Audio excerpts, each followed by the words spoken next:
जय हिंद साथियों। कैसे हैं आप सभी। स्टडी विद शैलेंद्र में आपका स्वागत है और हम एनसीईआरटी की क्लासेस जो हम वो डिस्कस कर रहे हैं और ये हमारी क्लास 6 की ज्योग्राफी चल रही है। ये हमारा क्लास सॉरी हाँ चैप्टर नंबर 3 है ये हमारा। और टॉपिक का नाम क्या है, हमारा टॉपिक का नाम है पृथ्वी की गतियाँ। ठीक। सो हम इसमें पृथ्वी की गतियों की बात करेंगे या हम मोशंस ऑफ अर्थ को जो है वो डिस्कस करेंगे। ठीक। तो सबसे पहले अगर हम पृथ्वी की गति की बात करें तो पृथ्वी की गति जो है वो टू टाइप्स की होगी, दो प्रकार की होगी। एक गति जो है वो घूर्णन कहलाएगी और एक गति जो है वो परिक्रमण कहलाएगी। तो ये आपको याद रखना है। देखिए यहाँ पर आपको बताते हैं, हम बात कर रहे हैं पृथ्वी की गतियों की। ठीक। तो हम पृथ्वी की गतियों की बात कर रहे हैं साथियों। तो पृथ्वी की गतियाँ आपको दो याद रखना है। आपको क्या बताया कि पृथ्वी की जो गतियां हैं वो दो हैं। पृथ्वी जो है वो दो प्रकार से गति करेगी, पहली और दूसरी। पहली जो गति होगी पृथ्वी की वो गति कहलाएगी आपकी घूर्णन गति, या फिर आप बोल सकते हैं परिभ्रमण गति। ठीक। और दूसरी जो गति होगी वो कहलाएगी आपकी परिक्रमण गति। ठीक। सो पृथ्वी की दो गतियां हैं, एक घूर्णन गति कहलाएगी और एक या फिर आपकी परिभ्रमण गति आप बोल दीजिए। और दूसरी जो गति रहेगी पृथ्वी की वो रहेगी परिक्रमण गति। ठीक। घूर्णन या परिभ्रमण गति जिसकी हम बात कर रहे हैं, इसका मतलब क्या होता है। ये गति कब होती है, तो जब पृथ्वी अपने अक्ष पर घूमती है तो वो कौन सी गति कहलाती है, वो कहलाती है आपकी घूर्णन गति या परिभ्रमण गति। ठीक। अगर हम परिक्रमण गति की बात करें तो इसमें आप लिख सकते हैं, लिखिए जरा कि जब पृथ्वी अपनी कक्षा या बोल दीजिए ऑर्बिट में गति करती है तो उस टाइप की गति को हम बोलते हैं परिक्रमण गति। ठीक। ये चीज आपको समझ में आ गई है? परिक्रमण गति और परिभ्रमण गति किसे कहा जाता है, ये दोनों चीजें आपको समझ में आ गई है। आगे हम बात करें तो देखिए, पृथ्वी का अक्ष आपको पता है एक काल्पनिक रेखा है। जैसे कि आप देखिए ये आपकी पृथ्वी है। आपको बताया था ऊपर क्या होता है, ऊपर होता है नॉर्थ पोल और नीचे क्या होता है, नीचे होता है आपका साउथ पोल, और इनको मिलाने वाली एक रेखा होती है। और इस रेखा के अ, चारों तरफ जो है वो पृथ्वी क्या करती है, घूमती है। और घूमती भी कैसे है, पश्चिम से पूर्व की ओर। पृथ्वी किस ओर घूमती है, पृथ्वी घूमती है पश्चिम से पूर्व की ओर। और कब कहाँ पे घूमती है, अपने अक्ष के परितः घूमती है। ठीक। आगे देखिए, इसके कक्षीय सतह से 66.5 डिग्री का कोण बनाती है। अब ध्यान से देखिए, ये इस पॉइंट को आप समझिएगा। आपको एक चीज याद रखना है, पृथ्वी आपकी क्या है, पृथ्वी टिल्ट है आपकी। पृथ्वी क्या है, झुकी हुई है। और पृथ्वी कितनी झुकी है, पृथ्वी झुकी है 23.5 डिग्री। अपने अक्ष के 23.5 डिग्री जो है वो पृथ्वी झुकी हुई है। ठीक। सो अब देखिए, मान लीजिए ये पृथ्वी है। अगर पृथ्वी झुकेगी तो उसका अक्ष भी झुक जाएगा, ये अक्ष झुक गया। और एक हमने क्या किया, हम पृथ्वी को बीचों बीच से एक रेखा खींच देते हैं और ये पृथ्वी को हमने बांट दिया। ठीक। अब देखिए जरा,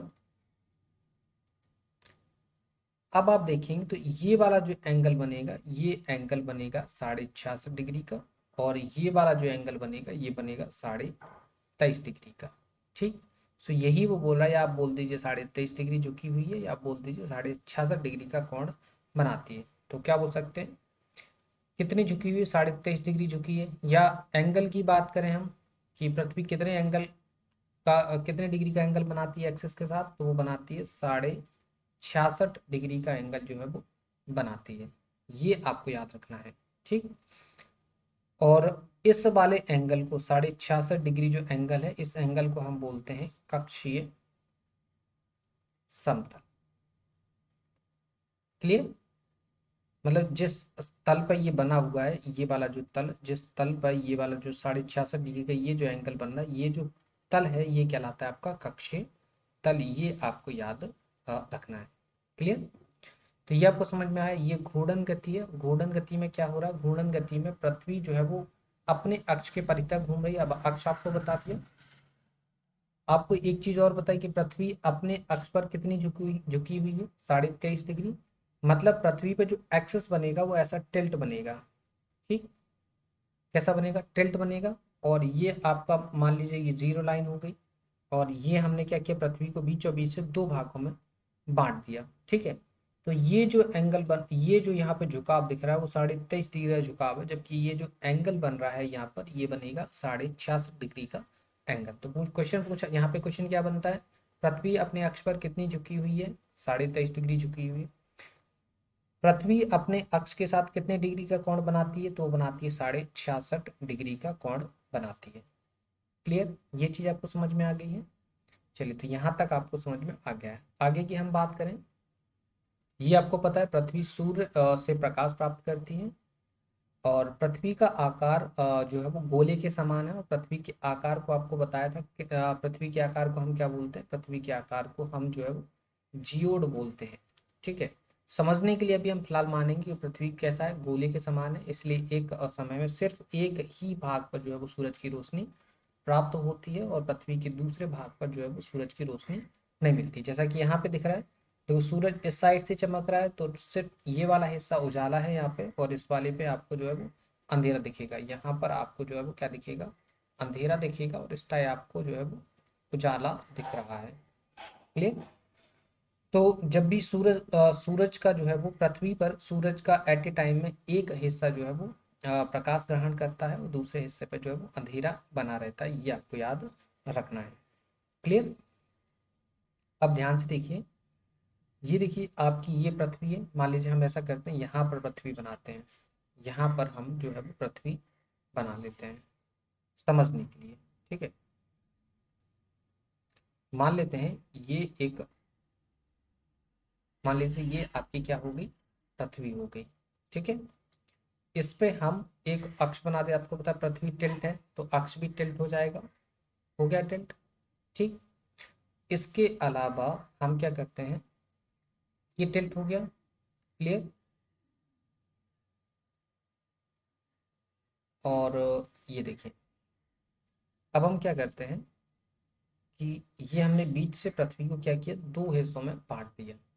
क्या किया? पृथ्वी को दो हिस्सों में क्या किया हमने? इसको बांट दिया। ठीक है, एक ये वाली लाइन हो गई। ये हमने क्या किया? ये हमारा अर्थ है, ये हमारा नॉर्थ पोल है, और ये हमारा साउथ पोल है, और ये हमने पृथ्वी को अपने हिसाब से दो हिस्सों में क्या किया? बांट दिया। क्लियर? ये आपको समझ में आ गया। अब हो क्या रहा है? आप देखिए, मान लीजिए आप अगेन ये हमने लिया सूरज, ये सन हो गया। ठीक है, सन, ये सूरज हो गया। ये क्या कर रहा है? ये पृथ्वी के ऊपर जो है वो प्रकाश डालेगा। मान लीजिए सूरज इस तरफ है, इस तरफ है, तो आप देखेंगे कि सूरज से जो रोशनी मिलेगी वो इस वाले हिस्से को मिलेगी। मिलेगी नहीं मिलेगी? इस वाले हिस्से को सूरज की रोशनी मिलेगी। क्लियर? ये आपको समझ में आ गया इतना? कि क्या समझ में आया कि अगर सूरज आपने देखा, आप हमेशा याद रखेंगे पृथ्वी पर ऐसा देखा जाए, ऐसा लिखते हैं, यहाँ पे लिखिए, पृथ्वी को यदि दो हिस्सों में बांटा जाए तो सूरज से, सूरज से पृथ्वी के, पृथ्वी के केवल एक हिस्से को उजाला, या बोल दीजिए प्रकाश प्राप्त होगा। क्लियर। इसको ध्यान से सोच समझिएगा, इस लैंग्वेज को हमने लिखा क्या है। इसका मतलब क्या है कि अगर सूरज इस तरफ आ गया तो फिर इस तरफ आपको अंधेरा दिखेगा, इस तरफ आपको उजेला दिखेगा। मतलब ये कि जिस साइड सूरज होगा उस साइड क्या होगा, प्रकाश होगा। मतलब अगर इस साइड सूरज है तो इस साइड आपका दिन होगा और इस साइड आपकी रात होगी। क्लियर। तो जिस तरफ सूरज दिखेगा उस साइड क्या होगा, दिन, और जिस साइड सूरज नहीं दिखेगा उस साइड क्या होगी, रात। तो ये हमने क्या किया, पृथ्वी को ऐसे दो भागों में बांटा है, बांटा। इस जिस रेखा पर पृथ्वी को दो हिस्सों में बांटा, तो अब इस हिस्से में आपको दिन दिख रहा है, इस हिस्से में रात। इस जो बांटी हुई ये जो बीच वाली रेखा है, इस रेखा को हम बोलते हैं प्रदीप्ति रेखा। क्या बोलते हैं इसको, प्रदीप्ति रेखा। ठीक। क्लियर, ये आपको समझ में आ गया है। हम आगे आगे भी समझाते हैं, आगे बताते हैं। तो देखो क्या है, क्या बताया था कि आपको अभी क्या पृथ्वी का आकार कैसा है, गोल है। तो एट ए टाइम में क्या होगा, एट ए टाइम में पृथ्वी के एक हिस्से पर रोशनी मिलेगी और एक हिस्से पर रोशनी नहीं मिलेगी। क्लियर। जैसा कि यहाँ दिख रहा है, इस साइड से सूरज है, एक बीच में लाइन है, इस लाइन के एक तरफ आपको उजाला दिख रहा है और एक तरफ आपको जो है वो अंधेरा दिख रहा है। ऐसी कुछ है। क्लियर। ऐसी कुछ आपको दिख रहा है यहाँ पर। यहाँ पर क्या दिख रहा है, मान लीजिए ये एक लाइन है, इस लाइन के एक ओर आप देखेंगे तो एक ओर आपको क्या दिखेगा, एक ओर आपको उजाला दिखेगा और एक तरफ आपको क्या दिखेगा, अंधेरा दिखेगा। और ये वाली जो लाइन है, यहाँ पे ध्यान से देखिएगा, ये वाली जो लाइन है ये क्या है, ये एक्सिस है। क्योंकि आपको पता है पृथ्वी झुकी हुई है, पृथ्वी झुकी हुई है तो उसके अक्ष भी झुक जाएंगे। क्लियर। कितनी झुकी हुई है, 23.5 डिग्री झुकी हुई है। इट मीन्स एंगल कितने का बनेगा, 23.5 डिग्री का बनेगा, सॉरी एंगल बनेगा 66.5 डिग्री का। क्लियर। तो ये आपको दिख रहा है, तो ये वाली जो लाइन है यहाँ पे देखिए, दूसरे भाग पर सूर्य दूर होता है तो वहां क्या होती है, रात होती है। ग्लोब पर यह वृत्त जो दिन तथा रात को विभाजित करता है उसे हम क्या बोलते हैं, प्रदीप्ति वृत्त बोलते हैं। या आप जब 2D की बात करेंगे तो इसे हम क्या बोलेंगे, इस रेखा को हम बोलेंगे प्रदीप्ति रेखा। क्या बोलेंगे इसको, इसको बोलेंगे हम प्रदीप्ति रेखा। ठीक। क्लियर, ये आपको समझ में आ गया है।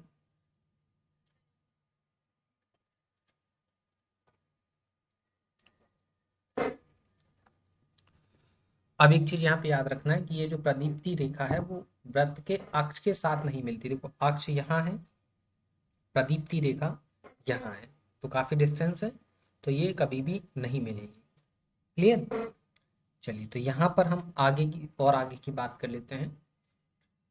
तो यहाँ पर हमने देखा कि पृथ्वी जो है वो क्या कर रही है, अपने अक्ष के परितः घूम रही है, घूम रही है। तो घूमेगी तो एट ए टाइम में सूरज के सामने पृथ्वी का एक हिस्सा आएगा, दूसरा हिस्सा पीछे चला जाएगा। तो जो पीछे चला जाएगा उस पर रात हो जाएगी और जिस पर उजाला आ जाएगा उस पर दिन हो जाएगा। ठीक है।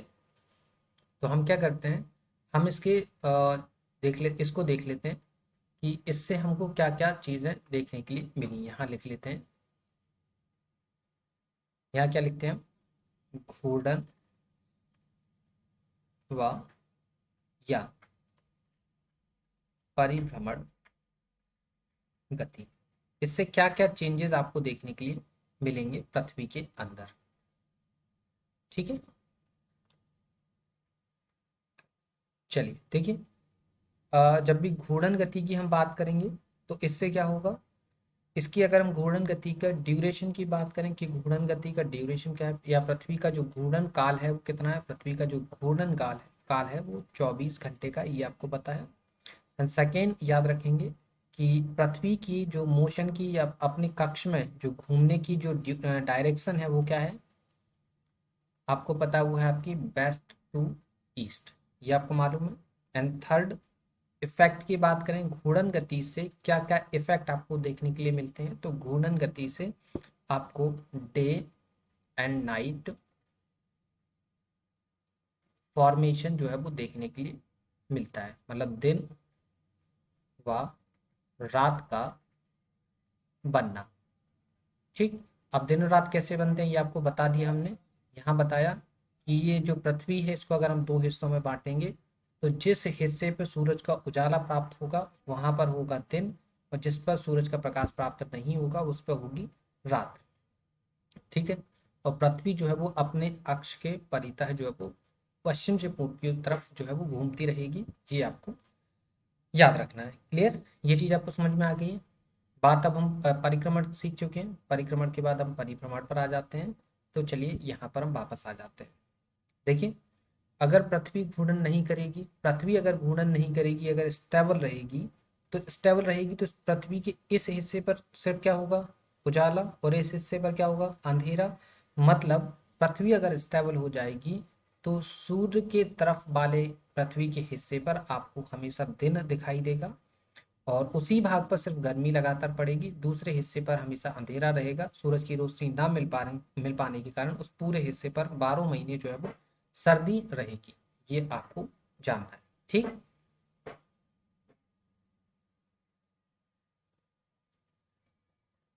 और अगर ऐसी अवस्था आती है तो पृथ्वी पृथ्वी पर जो है वो जीवन जो है वो संभव नहीं हो पाएगा। ये आपको याद रखना है, ठीक। इसके अलावा आपके एक प्राचीन भारतीय खगोल शास्त्री हैं जिनका नाम आर्यभट्ट है। इन्होंने जो है वो जीरो का आविष्कार किया था, ये आपको मालूम है। इसके अलावा इन्होंने खगोल शास्त्र की एक बुक लिखी है, उस बुक का नाम है सूर्य सिद्धांत। क्या लिखा है, सूर्य सिद्धांत। ये इनकी एक बुक है, तो इसके बारे में आप याद रखेंगे। इन्होंने ही सबसे पहले बताया था कि पृथ्वी जो है वो गोल है और अपने अक्ष के परितः जो है वो घूमती है, ठीक।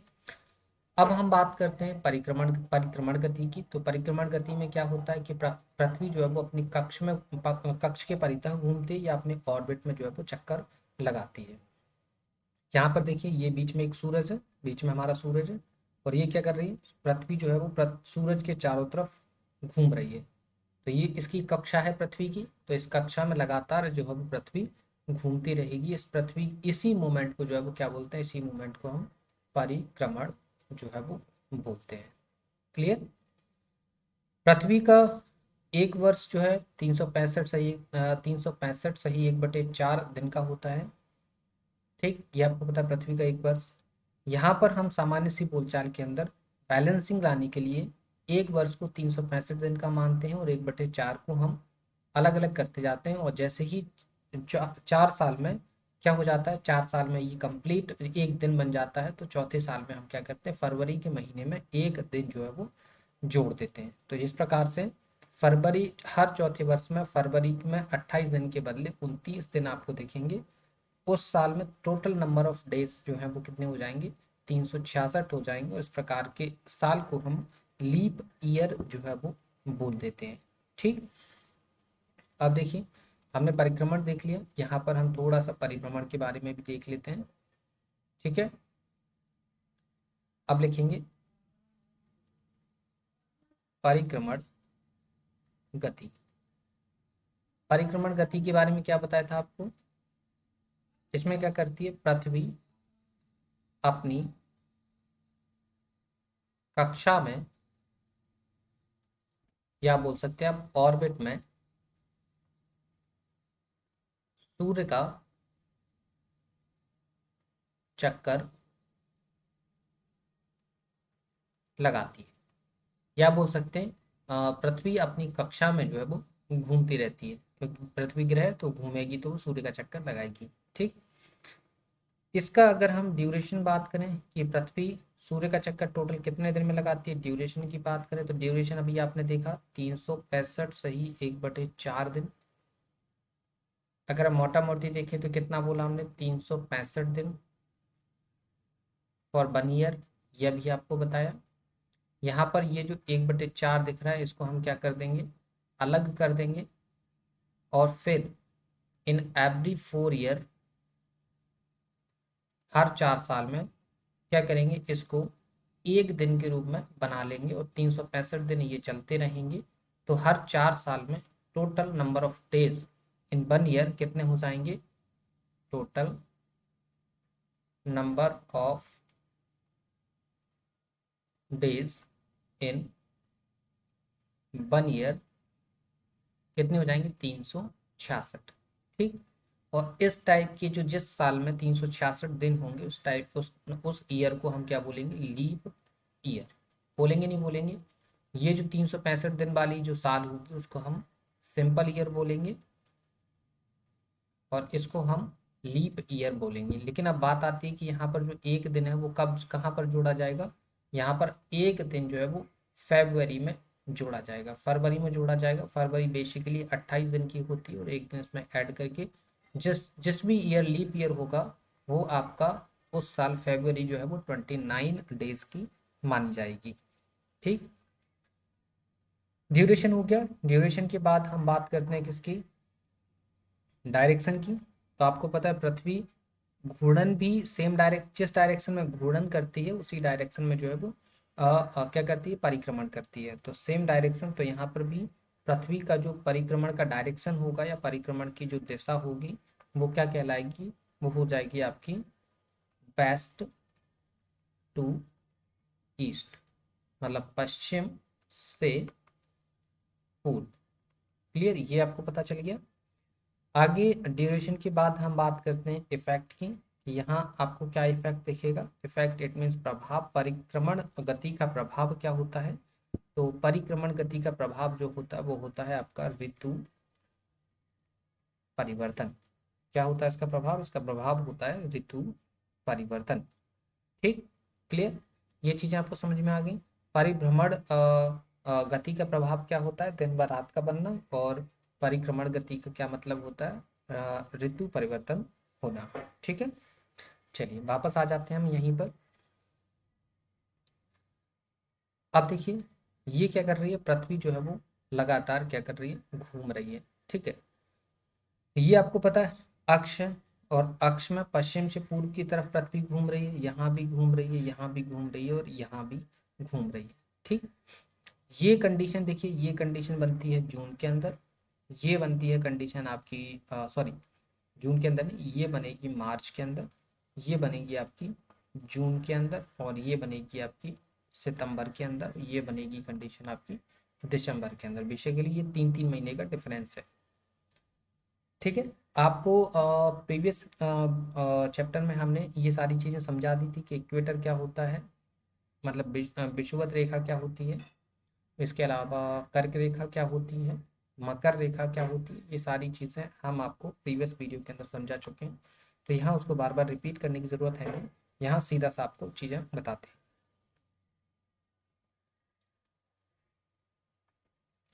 देखिए हम क्या करते हैं, हम क्या करते हैं साथियों कि इसको हम नेक्स्ट वीडियो में यहाँ पर यहाँ पर नेक्स्ट पेज पर जो है वो समझने की कोशिश करते हैं। यहाँ पर हम क्या करते हैं, छोटा सा डायग्राम बनाने की कोशिश करते हैं। ठीक है, मान लीजिए ये हमारा सन हो गया, ये हमारी क्या हो गई, पृथ्वी, यहाँ भी पृथ्वी, यहाँ भी पृथ्वी, और यहाँ भी पृथ्वी। ठीक है, इसके अलावा यहाँ पर ये मान लिया हमने अक्ष,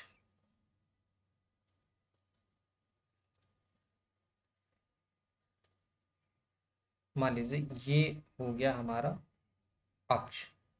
ठीक है, या हम बोल दीजिए अक्ष या हम बोल दीजिए, ऐसा करते हैं इसको हम, यहाँ पर हम इक्वेटर लाइन बना लेते हैं। ये हो गई हमारी इक्वेटर लाइन। ठीक है, इसके अलावा ये हो गई हमारी, यहाँ पे 3 लाइनें बना ली।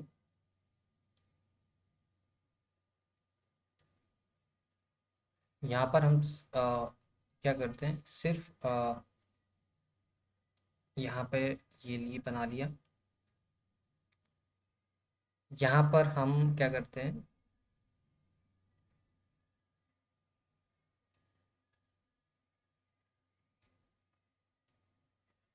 Just 1 minute.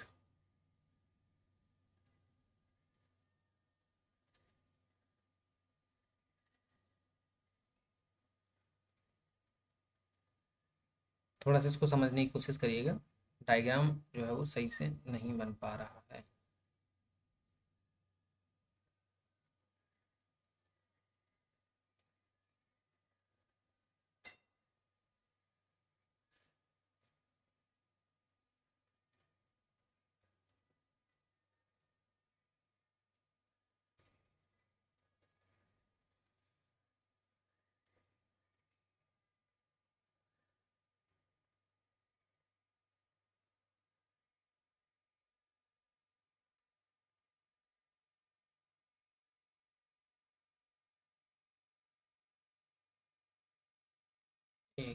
मिनट, इसको क्या करते हैं, इसको थोड़ा सा नीचे की तरफ झुका लेते हैं।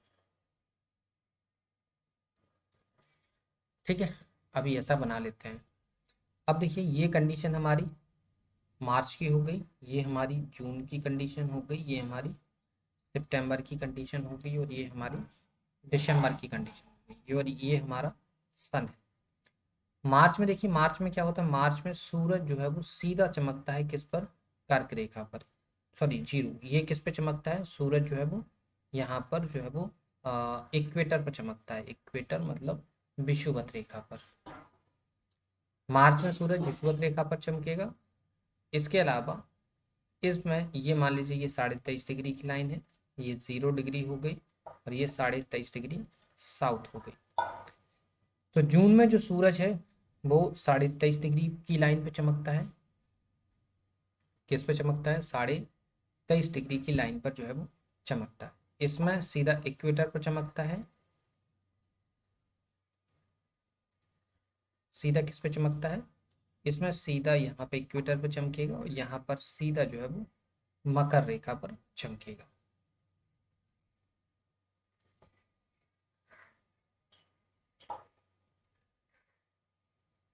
ये दिख रहा है आपको, ये समझ में आ रहा है, क्लियर। यहाँ देखिए सूरज, ये वाली जो लाइन है वो क्या है, कर्क रेखा है। ये वाली जो लाइन है, ये वाली, ये 0 डिग्री, ये 23.5 डिग्री नॉर्थ की लाइन, ये 23.5 डिग्री साउथ की लाइन। तो ये वाली लाइन कौन सी कहलाती है, ये कहलाती है आपकी मकर रेखा। ये अगेन फिर से वही 0 डिग्री है, और ये क्या कहलाती है आपकी इक्वेटर। ठीक, तो देखिए ये आपको चारों डायग्राम समझ में आ गए। यहाँ पर ये वाली लाइन क्या होगी, इक्वेटर हो गई। यहाँ पर देखिए, यहाँ पर लाइन, यहाँ पर जो सूरज है वो सीधा किस पे चमक रहा है, वो चमक रहा है आपका इक्वेटर पर। यहाँ किस पे चमक रहा है, कर्क रेखा पर। यहाँ किस पे चमक रहा है, मकर रेखा पर। यहाँ किस पे चमक रहा है, कर्क, सॉरी, विषुवत रेखा पर। ठीक है, अब यहाँ देखिए जरा, ये सूरज जो है वो यहाँ याद रखिएगा, सूरज जो है वो 21 जून के दिन, कितना, 21 जून के दिन कर्क रेखा पर लंबवत चमकता है, इसलिए 21 जून को हम बोलते हैं कर्क संक्रांति। ठीक है, और यहाँ 22 दिसंबर के दिन सूरज जो है वो मकर रेखा पर लंबवत चमकता है, इसलिए कहलाते हैं इसको हम मकर संक्रांति। ये आप याद रखेंगे। ठीक है, अब ध्यान से देखिए, यहाँ पर दो केस और आप याद रखेंगे। केस क्या याद रखेंगे, यहाँ पर लिख लीजिए। पहला पॉइंट क्या, पहला पॉइंट याद रखेंगे। पहला पॉइंट, जब सूर्य इक्वेटर, या हम बोल सकते हैं 0 डिग्री, या बोल सकते हैं विषुवत रेखा पर लंबवत चमकता है, तब आ, दोनों गोलार्ध में, दोनों गोलार्ध में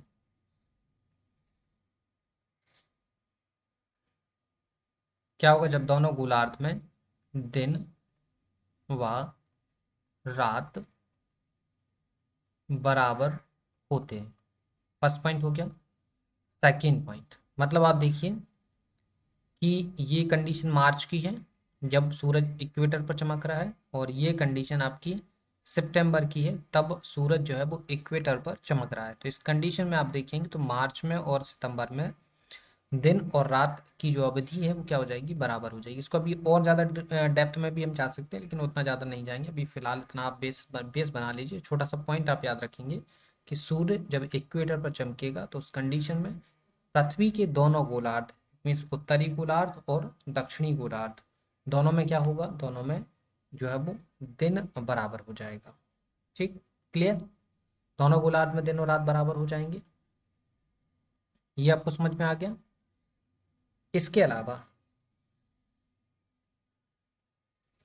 इसके अलावा आगे अगर हम बात करें साथियों, तो देखिए जरा,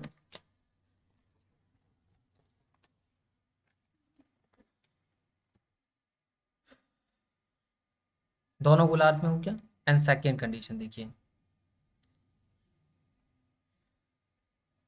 यहाँ पर जरा देखिए जरा, अब यहाँ पे अब देखिए, जब क्या होगा कि जब सूरज जो है वो किस पे चमक रहा होगा, कर्क रेखा पर चमक रहा होगा, तो उस कंडीशन में आप याद रखेंगे कर्क रेखा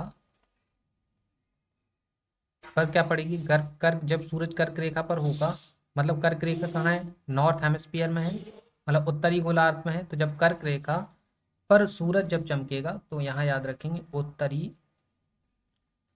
गोलार्ध में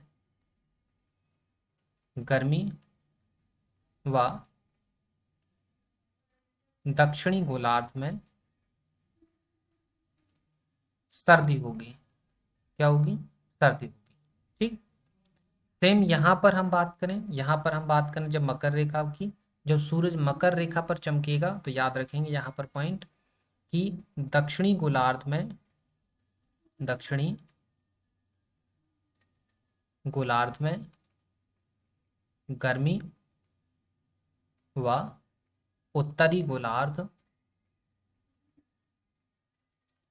में सर्दी। क्लियर, ये छोटे छोटे फैक्ट हैं वो आपको समझ में आ गए। पहला पॉइंट, सूरज इक्वेटर पर चमकेगा तो दिन और रात की अवधि क्या होगी, समान हो जाएगी, दिन और रात बराबर हो जाएंगे। क्लियर। सेकेंड, जब सूरज कर्क रेखा पर चमकेगा तब उत्तरी गोलार्ध में गर्मी और दक्षिणी गोलार्ध में सर्दी होगी। जब सूरज किस पर चमकेगा, दक्षिणी गोलार्ध में चमकेगा, सॉरी मकर रेखा पर चमकेगा, तब दक्षिणी गोलार्ध में गर्मी और उत्तरी गोलार्ध में सर्दी होगी। ठीक, क्लियर, ये चीजें आपको समझ में आ गई है। आगे देखिए, आगे हमने बताया था, प्रीवियस वीडियो में बताया था, पृथ्वी जो है वो अपनी दीर्घ वृत्ताकार पथ पर जो है वो अपना सूर्य का चक्कर लगाती है। ये हम ऑलरेडी डिस्कस कर चुके हैं आपके साथ। ठीक, आगे हम बात करें तो पृथ्वी पूरे कक्ष में एक ही दिशा में झुकी हुई है। ये आपको पता है, बिल्कुल एक ही सेम ऐसा है, सिर्फ ये ऐसी तरीके से टिल्ट है, इस तरीके से झुकी हुई है। कितनी झुकी हुई है, 23.5 डिग्री झुकी हुई है। एंगल की हम बात करते हैं तो एंगल कितना है, 66.5 डिग्री का एंगल है, ये आपको पता है। क्लियर, ये आपको समझ में आ गया।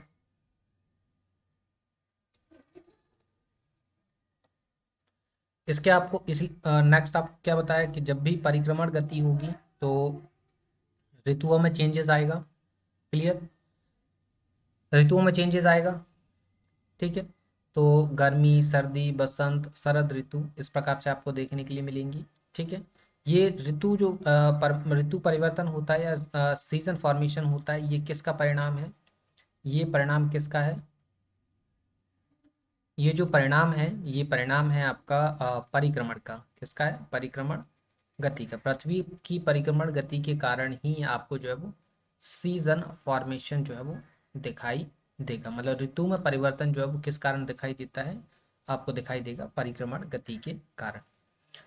इसके अलावा आपको ये बता ही चुके हैं हम, 21 जून के दिन जो है वो सूरज जो है वो किस पर चमकता है, वो चमकता है कर्क रेखा पर। और 21 जून की डेट को हम क्या बोलते हैं, हम बोलते हैं कर्क संक्रांति।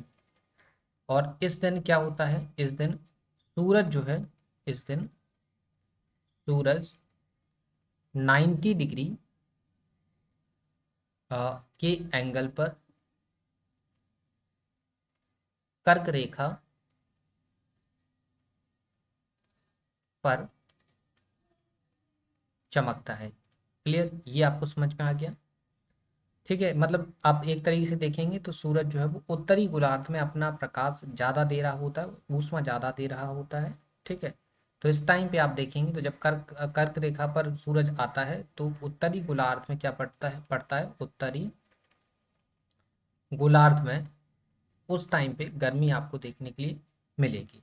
ठीक है, और आप देखें इसके फलस्वरूप अधिक ऊष्मा मिलती है, ध्रुवों के पास वाले क्षेत्रों में कम ऊष्मा प्राप्त होती है। ये तो आपको पता ही है, क्योंकि आपको पता है सूरज जो है वो 12 महीने कर्क रेखा और मकर रेखा के बीच में ही अपना प्रकाश जो है वो देता रहता है, जिस कारण आपको पता है कि ध्रुवों पर जो है वो कम ऊष्मा जो है वो पहुंच पाती है। क्लियर, इसके अलावा देखिए उत्तरी ध्रुव रेखा वाले भाग पर लगभग 6 महीने तक लगातार दिन रहता है, जो कि उत्तरी गोलार्ध के बहुत बड़े भाग में सूर्य की रोशनी प्राप्त होती है, इसलिए विषुवत रेख व्रत के उत्तरी भाग में गर्मी का मौसम रहता है। इसके अलावा आप देखें तो 21 जून को इन क्षेत्रों में सबसे लंबा दिन होता है। मतलब 21 जून के दिन कर्क रेखा पर सबसे बड़ा दिन होगा और इसे हम उत्तर अयनांत कहते हैं। क्लियर? इस अवस्था को क्या बोलते हैं? उत्तर अयनांत बोलते हैं। मतलब 21 जून के बाद क्या होता है, सूरज जो है वो दक्षिणायन होना स्टार्ट हो जाता है। तो इस कंडीशन को हम उत्तर अयनांत बोलते हैं। या फिर आप ऐसे भी लिख सकते हैं, उत्तर अयनांत क्या होगा? उत्तर अयनांत क्या होगा? जब सूर्य दक्षिणायन होना शुरू करता है तो उस केस को हम क्या बोल सकते हैं? उत्तर अयनांत बोल सकते हैं। 22 दिसंबर की बात करें तो 22 दिसंबर को आपको पता है क्या बोलते हैं हम इसको? मकर संक्रांति बोलते हैं। ठीक है। अब 14 जनवरी को मत चले जाना। 14 जनवरी को जो मकर संक्रांति है वो एक पर्व है, और ये 22 दिसंबर को जो मकर संक्रांति है वो एक साइंटिफिक टर्म है। ठीक है। इस दिन होता क्या है, मकर रेखा पर सीधी किरणें पड़ती हैं और जब 22 दिसंबर के जब सूरज क्या होता है, मकर रेखा पर अपना प्रकाश दे रहा होता है, उस टाइम पे दक्षिणी गोलार्ध में क्या होती है, बहुत ज़्यादा गर्मी पड़ती है और उत्तरी गोलार्ध में सर्दी पड़ती है।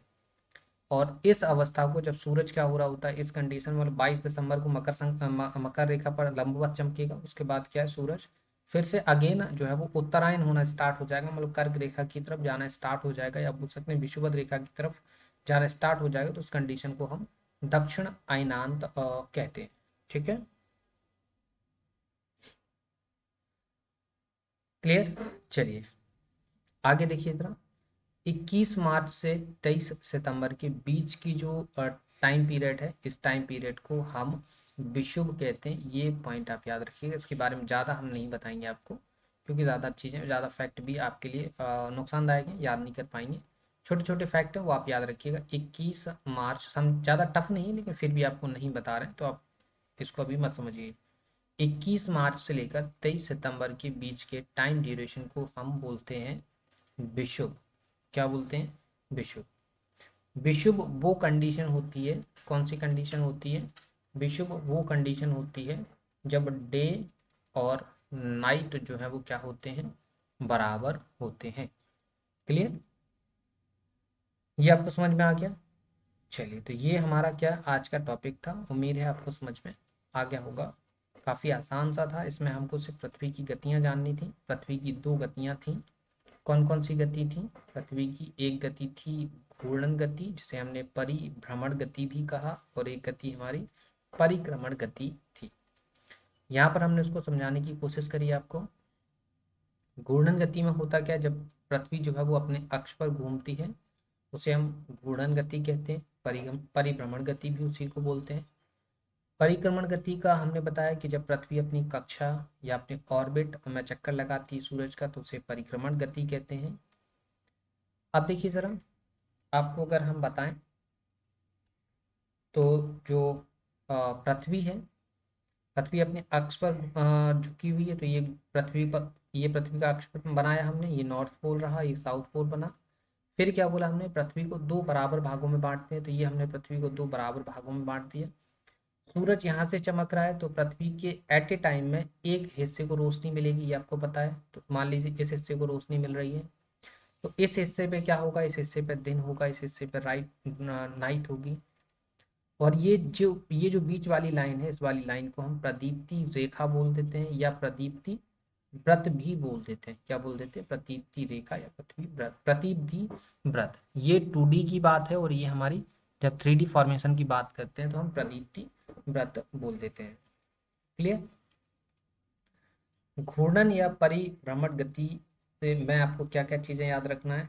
ड्यूरेशन, कि पृथ्वी का घूर्णन काल कितना है, 24 घंटे है, या परिभ्रमण काल कितना है, तो 24 घंटे है। डायरेक्शन इसकी क्या है? पश्चिम से पूर्व की ओर है। इफेक्ट क्या है? इसका प्रभाव क्या है? इसका प्रभाव है दिन और रात का बनना, formation of day and night. Clear? परिक्रमण गति क्या होती है ये आपको बताया। पृथ्वी अपनी कक्षा में या अपने ऑर्बिट में सूर्य का चक्कर लगाती है, इसे ही हम जो है वो परिक्रमण गति कहते हैं। देखिए यहाँ पर ये बताया हुआ है। देखिए पृथ्वी यहाँ से घूमना स्टार्ट करी, ऐसे लगातार पृथ्वी जो है वो घूम रही है अपनी कक्षा में। ठीक है, सॉरी, ये यहाँ से पृथ्वी अपने कक्षा में लगातार घूम रही है। इस ये जो ऑर्बिट है, इस ऑर्बिट को या कक्षा जो है वो पृथ्वी की जो कक्षा है वो कैसी बताई थी हमने प्रीवियस वीडियो में बताई थी, प्रीवियस कक्षा में दीर्घ वृत्ताकार, ये आपको बता चुके हैं। ये कक्षा है लगातार घूमती रहती है। इस इससे क्या प्रभाव मिला इसका, देखो पृथ्वी का जो परिक्रमण काल है वो कितना है, 365 दिन और 1/4 दिन, मतलब दिन का 1/4 हिस्सा जो है वो पृथ्वी का परिक्रमण काल है। तो यहाँ पर हम क्या करते हैं, सुविधा की दृष्टि से इस 1/4 हिस्से को, मतलब इसको हम बोल सकते हैं 6 घंटा, इस 6 घंटे को साइड से कर 365 दिन को एक सिंपल डेज में हम कन्वर्ट कर देते हैं।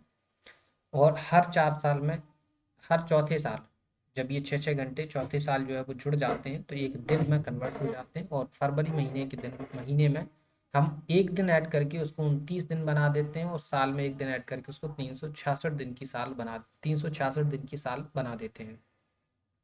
तो 366 दिन वाली जो साल होती है उसे हम लीप ईयर कहते हैं। डायरेक्शन यहाँ भी सेम रहेगी, पश्चिम से पूर्व। इफेक्ट क्या रहेगा इसका, इफेक्ट रहेगा ऋतु परिवर्तन। क्लियर। इसके अलावा ये पृथ्वी की एक कक्षा बनाई जिसमें हमने आपको बताया कि सूरज जब इक्वेटर पर चमकेगा तो कंडीशन क्या होगी, तो दिन और रात बराबर होंगे उत्तरी गोलार्ध और दक्षिणी गोलार्ध में। सेकेंड कंडीशन, जब सूरज क्या कर रहा होगा, सब जब सूरज कर्क रेखा पर चमक रहा होगा तो उस कंडीशन में उत्तरी गोलार्ध में गर्मी होगी, दक्षिणी गोलार्ध में सर्दी होगी, और इस कंडीशन को कर्क संक्रांति बोलते हैं 21 जून को। सेकंड कंडीशन हमने यहाँ पे बताई, 22 दिसंबर को सूरज क्या है, मकर रेखा पर लंबवत चमकता है। इस कंडीशन को हम मकर संक्रांति कहते हैं। और इस टाइम पर दक्षिणी गोलार्ध में गर्मी पड़ रही होती है, उत्तरी गोलार्ध में जो है वो सर्दी पड़ रही होती है। ठीक है। कर्क संक्रांति की जो प्रोसेस होती है, जब सूरज दक्षिणायन होना स्टार्ट होता है तो उसे हम उत्तरी अयनांत बोलते हैं, उत्तरी अयनांत बोलते हैं। और इस कंडीशन को हम क्या बोलते हैं, दक्षिणी अयनांत बोलते हैं। ये हमने आपको बता दिया है। क्लियर। ये सारी चीज़ें क्लियर हो गई, उम्मीद है आपको समझ में आ गई होंगी। छोटी छोटी सी चीज़ें थी, काफ़ी सारी चीज़ें हमने यहाँ पर स्किप भी करी हैं, काफ़ी सारी चीज़ें आपको एक्स्ट्रा भी बताई हुई हैं। और भी चीज़ें थी बताने के लिए लेकिन आपको नहीं बताई हैं क्योंकि वो उतनी ज़्यादा इम्पोर्टेंट नहीं है अभी आपके लिए। पहले बेस क्लियर करिए, उसके बाद हम आगे की चीज़ों को डिस्कस करेंगे। ठीक है। अभी ऐसा नहीं है कि हम दोबारा से आपको एनसीईआरटी नहीं पढ़ाएंगे, दोबारा भी पढ़ाएंगे, बिल्कुल नोट्स की तरह पढ़ाएंगे, एकदम आपको अपर लेवल पर लेकर चलेंगे। फिलहाल आप सपोर्ट बनाए रखिए हमारे साथ। क्लियर। आपको किसी भी प्रकार का डाउट है तो आप कमेंट सेक्शन में ज़रूर बताइए। इसके अलावा आप हमारे टेलीग्राम चैनल को ज्वाइन कर सकते हैं, लिंक वीडियो की डिस्क्रिप्शन में है। क्लियर। तो फिर मिलते हैं आपसे नेक्स्ट वीडियो में, तब तक के लिए धन्यवाद।